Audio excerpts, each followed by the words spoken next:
Big സിറ്റിയിലെ episode 7 explanation ആണ് ഇന്നത്തെ വീഡിയോ. ഇതിനു മുന്നേയുള്ള വീഡിയോസിന്റെ ലിങ്ക് ഞാൻ ഡിസ്ക്രിപ്ഷനിൽ കൊടുത്തേക്കാം. വീഡിയോ ഇഷ്ടമാവുകയാണെങ്കിൽ ലൈക്ക് ചെയ്യാനും ചാനൽ സബ്സ്ക്രൈബ് ചെയ്യുന്ന കാര്യം പരിഗണിക്കാനും മറക്കരുത്.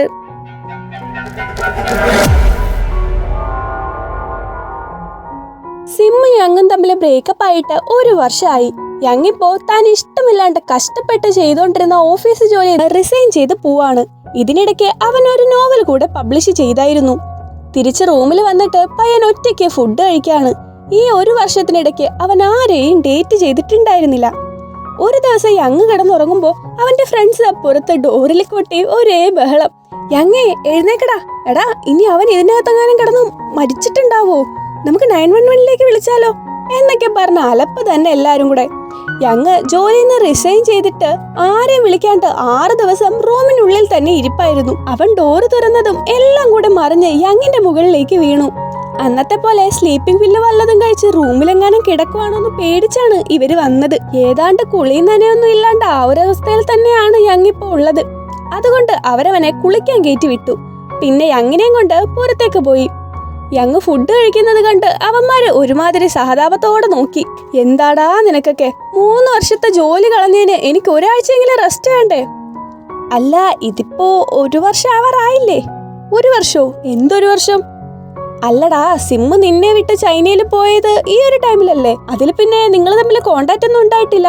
ഓ പിന്നെ ഞാൻ മൂവണൊക്കെ ആയി. പിന്നെ അവനുമായിട്ട് കോണ്ടാക്ട് ഒന്നും ഇല്ല. അവന്റെ മെസ്സഞ്ചർ അക്കൗണ്ട് അവൻ ഡിലീറ്റ് ആക്കിയിട്ടുണ്ടായിരുന്നു. യങ് ഓക്കെ ആയതറിഞ്ഞ് അവർക്ക് സന്തോഷായി. ഇതിനിടയ്ക്ക് യങ്ങിന് ഒരു കോൾ വന്നു. സംഭവം വേറൊന്നുമല്ല, അവന്റെ പുതിയ നോവലില്ലേ അതിനൊരു അവാർഡ് കിട്ടി. സോ അടുത്ത സീനില് യങ് ഒരു പ്രസ് കോൺഫറൻസിൽ ഇരിക്കുന്നതായിട്ടാണ് കാണിക്കുന്നത്. സന്തോഷത്തോടെ അവരുടെ ചോദ്യങ്ങൾക്കൊക്കെ അവൻ ഉത്തരം പറഞ്ഞുകൊണ്ടിരിക്കുമ്പോ ഒരാള് ആ റൂമിലേക്ക് വരുന്നത് അവൻ കണ്ടു. അയാളെ കണ്ടതും അവന്റെ മുഖം വല്ലാണ്ടായി. അതവന്റെ അച്ഛനാണ്. അച്ഛനുമായിട്ട് നല്ലൊരു ബന്ധത്തിലല്ല യങ്. അമ്മയുടെ ഫ്യൂണറൽ ചടങ്ങിന് പോലും ആ മനുഷ്യൻ ചെന്നിരുന്നില്ല. യങ്ങിന്റെ ഹാപ്പി ആയിട്ടുള്ള മൊമെന്റ്സിൽ കയറി ചെന്ന് റെസ്പോൺസിബിൾ ആയിട്ടുള്ള ഒരു അച്ഛനാണ് താനെന്ന് സ്വയം ബോധിപ്പിക്കാൻ വേണ്ടി എന്തേലും കാട്ടിക്കൂട്ടിട്ട് പോകലാണ് പുള്ളിയുടെ മെയിൻ പണി. ഇത്തവണ യങ്ങിന് വേണ്ടി ഒരു മാട്രസ് കൊടുത്തിട്ട് പോവാണ് ആ പുള്ളി. ഇതുപോലെ അയാള് കുഞ്ഞായിരുന്നപ്പോ യങ്ങിന് പോക്കറ്റ് മണി കൊടുക്കുമായിരുന്നു. അതവൻ ആവശ്യമില്ലാത്ത എന്തേലും കാര്യത്തിന് ചിലവാക്കി അച്ഛനോടുള്ള വെറുപ്പ് കാട്ടിയിരുന്നു. ഇത്തവണ അവൻ ഡേറ്റിംഗ് ആപ്പ് വഴി ഒരുത്തനെ റൂമിലേക്ക് വിളിച്ചു. എന്നിട്ട് അച്ഛൻ കൊടുത്തുവിട്ട ആ മാട്രസിൽ അയാളുമായിട്ട് സെക്സ് ചെയ്തു. ശേഷം അവൻ തന്റെ ബെഡിലേക്ക് നോക്കാണ്. അപ്പോ സിമ്മിന്റെ കൂടെ ഉണ്ടായിരുന്നപ്പോഴുള്ള ഓർമ്മകൾ അവന്റെ മനസ്സിലേക്ക് വന്നു. അവൻ സിമ്മിനെ ഇപ്പോഴും വല്ലാണ്ട് മിസ് ചെയ്യുന്നുണ്ടായിരുന്നു. എങ്ങനെയപ്പോ അവന്റെ ഫ്രണ്ട്സ് വേഗം പുറത്തേക്ക് വരാൻ പറഞ്ഞ് വിളിക്കാണ്. ഇയുൻസുവും അവന്റെ ബോയ് ഫ്രണ്ടും ആയിട്ട് വലിയൊരു അടിയുണ്ടായി. ഇയുൻസു ആണെങ്കിൽ ദേഷ്യം വന്ന് അവന്റെ ബോയ് ഫ്രണ്ടിനെ കുറിച്ച് ഇല്ലാത്ത കുറ്റമെല്ലാം പറഞ്ഞുകൊണ്ട് കിടന്നു.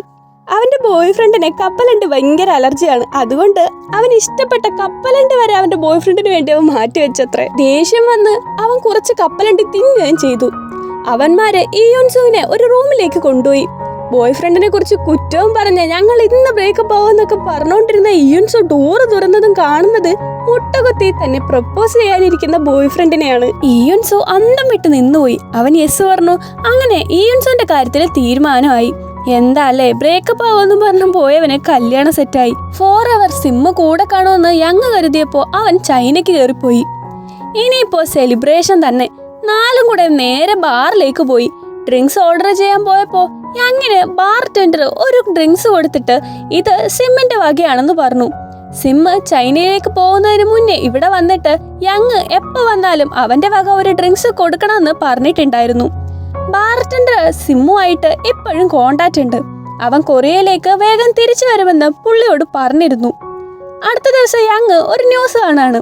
അവന്റെ അച്ഛൻ ഒരു ബെഡ് കൊടുത്തയച്ചില്ലേ, ആ ബെഡ് ക്യാൻസറിന് കാരണമാവുന്ന വസ്തുക്കൾ വെച്ചാണ് അത്ര ഉണ്ടാക്കിയിരിക്കുന്നത്. അതുകൊണ്ട് ആ കമ്പനി പൂട്ടി. ആ കമ്പനിയിലാണ് അവന്റെ അച്ഛൻ വർക്ക് ചെയ്തിരുന്നത്.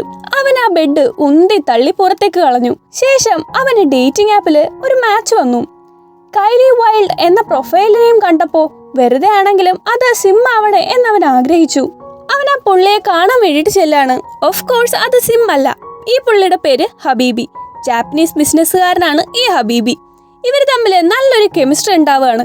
അതുകൊണ്ട് തന്നെ ഹബീബി യങ്ങിനെ ബാങ്കോക്കിലേക്ക് തന്റെ കൂടെ വരുന്നു എന്ന് ചോദിക്കാണ്.